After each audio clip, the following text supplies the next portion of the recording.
In previous lessons, we learned about system consolidation. Prior to consolidation, we have a strong memory trace of a learning event in the hippocampus, but weak memory traces in the cortex. After system consolidation, we strengthen the cortical memory traces and link them together to build our semantic memory network. Now, at the level of synapses, before consolidation, we have weak synapses in the cortical memory traces, and after consolidation, we have stronger synapses. And this was the role of synaptic plasticity. And we call this system consolidation, the strengthening of the cortical networks over time so that the memories in the cortex become less dependent upon the hippocampus for retrieval. And this was how we constructed our semantic memory. The question we'll tackle in this lesson is, when does this consolidation process occur? Well, a clue came with the experimental results using rats in mazes and recording from hippocampal neurons in real time. Scientists were able to insert many electrodes to record from many neurons in the hippocampus in real time as the animal was behaving. The cells they were recording from were called place cells. Place cells are active. They generate electrical signals, or they fire, when the animal occupies a specific location within its environment. So as the animal moves through a maze, what they found was different place cells became active. Here, the color coding would indicate activity of different place cells. So as the animal moves through the maze, a different place cell becomes maximally active. So in a sense then, the activity of the place cells is a record of the animal's movement through the maze. Here in this graph, we can kind of see the electrical activity of those cells. So cell number 1, that's in purple, it gets maximally active at this particular time in the maze, and then it gets quiet, and then cell number 2 shows electrical excitation. Then cell number 3, 4, 5, etc. As the rat progresses through the maze, we get the activation of different place cells.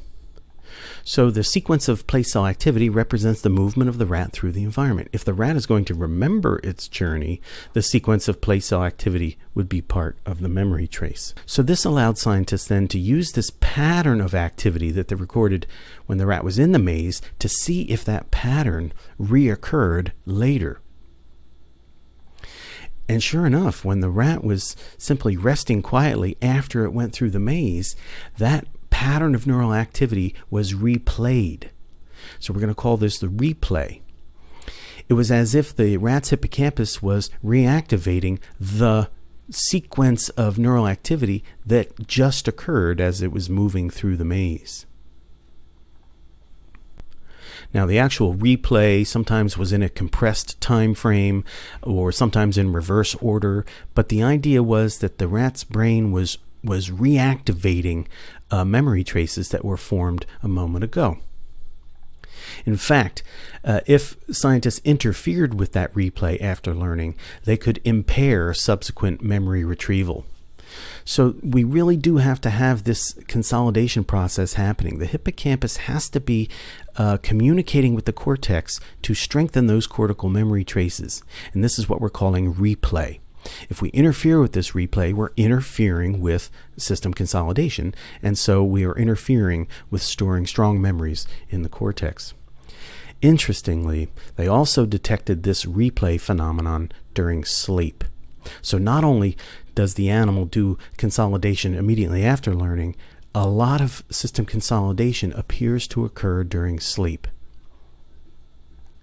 So we want to think of system consolidation as this communication between the hippocampus and the cortex so as to strengthen the cortical memory traces and make them less dependent upon the hippocampal index for retrieval. This process happens after learning and during sleep. The allocated hippocampal neurons replay during sleep. They reactivate the cortical memory traces and strengthen those cortical memory traces. So let's return to our school setting. Students are studying during the day and then they go to sleep. Something very important is happening during sleep. Sleep is helping to consolidate the cortical memory in the long-term memory system. So during the day, the hippocampal synapses undergo LTP, So synaptic strengthening occurs in those neurons allocated to the memory trace. And then during sleep, the hippocampus sends replay signals to the cortex in such a way that synapses involved with the newly learned information are strengthened in the cortex. And so we get the strengthening of the memory trace indicated by the increase in font size. We're going to remember better what we read because of system consolidation, the replay of recently learned information. Now, why do we do this consolidation during sleep? Well, one way to think about it is it eliminates interference due to ongoing perceptual processing. You see, during system consolidation, we are reactivating cortical memory traces from earlier events. Well, we don't want ongoing perceptual processing to interfere with this activity.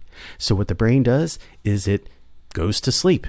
So we shut off the perceptual activity so that now the hippocampal memory traces can be reactivated and modify cortical memory traces without any interference from ongoing perception.